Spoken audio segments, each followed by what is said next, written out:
thinking, gosh, I wasted so much time in university learning about finance, accounting, 4 years of that. I would have loved to just think about like that no one prepares you to be a mom. And it's such a, which is why I really value the, the events and the gatherings that we do with Promil, because it's time to reflect, what can we do better? What can we do differently? And how can we have fun being parents? And yeah, I mean, I'm quite overwhelmed and enriched, and I don't know how you guys feel, but I'm just like, wow. It's a nice also way to exchange thoughts and really just be assured that you're not in the same, you're not alone. Yes, in this journey. We're not alone, guys. Yeah, we're all it doesn't have to be scary. It actually can be really fun. Exactly. So, how are you doing, Mea, George? I love how George already. I just have so much to say. I know about our gathering today, but how are you, ladies? If I'm not mistaken, you have gifted kids as well. Gifted kids in the sense that you do have, actually they both have the same amount of kids. They have 3, but 2 are actually 3 and above. George here has Archie and Alfie, yes. And Mea has Riley and Iggy. Yes. Okay, tell us more about that. Let's begin with Mea. Okay. What are they into?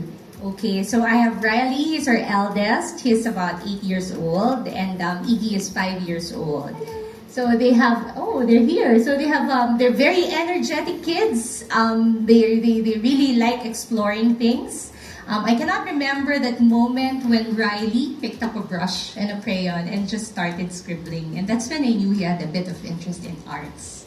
And then for Iggy, he's different. They enjoy a lot of things, but Iggy's interest is towards building things. So he likes Lego a lot. So cool. So I remember that one time we gave him a complicated Lego model, and then he just started following the instructions, and we were so amazed at how he was able to put everything together. Nice. What about Archie and Alfie, George? Archie and Alfie, I mean, it's so interesting to see 2 boys grow up together. And as a mom, with your first child, you think, after a few years, you're like, okay, I got this. I know how to deal with him. I get his personality. I know his interests. And then the second one comes along and you're like, oh my gosh, a completely new challenge. And I think it has been really interesting and super cool for me to see how unique both of them are. They both have their own interests. They're both obviously, Alfie looks up to his kuya, and everything his kuya wants to do and loves, he loves too. But when you get to know him and spend more time with him, he's just so curious, which I love about him, and I really nurture that curiosity. He asks why for everything. I mean, when I left the house today, he said, Mom, why do you look like that? And I'm like, yeah, no, I don't always look like this, but today I do, to talk about your gifted brain. But there's this one I was thinking about. I try and expose them to a lot of things. And one thing I personally love being outdoors. I think it's the best way to, learn and love and live life.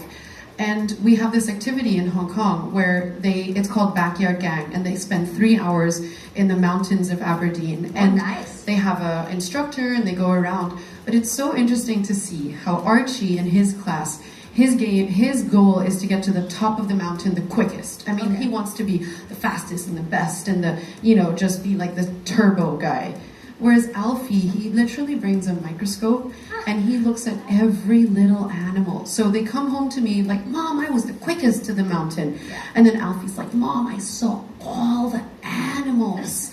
He really says it like that. And so I love seeing what interests both of them in different ways. And it's interesting to see that you can put them in the same place, but they'll come back with different things. So that's what makes both unique. But again, exactly. Both of you are nurturing that. Actually, I'm going to dive deeper into Mea's, how you nurture like the gift of arts. But thank you, George, for already sharing. She's actually a step ahead of me when you started sharing not just their interests, but what you do to keep it going. And that also means it actually checks what Dr. Ryan was sharing earlier. It is all about activities, exposure, and stimulation. Yeah. So that's your backyard. Can we go to the backyard too? Okay. Right. Everyone go to Hong Kong. I'll host it for moms. We'll do a mom's mountain activity. Let's all race up that mountain. But that's the outdoors. But sometimes it doesn't have to be the outdoors, especially for something like art. So Mea, what do you do to nurture your boys' interests? Oh, thanks for that question, Isai. There was this lecture that I attended, and what the brain expert said was, it's just like a game of tennis. You just keep serving, and you see what comes back.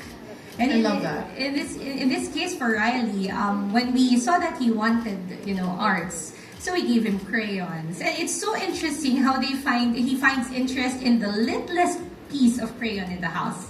And he just magically comes up with something. Mabuti na yon, imbis na ang lipstick nyo or eyeliner, because that's what happened to me. No, that's me. Right? Exactly. So, mabuti na binilan nyo ng mga Crayola at pintura. Imbis na next, nasa yung lipstick ni Mami? Andun na sa wall. Or andun na sa paper. Right? But again, enabling. Because, you're interested in this, I'll give you more. So you can explore. Right? So,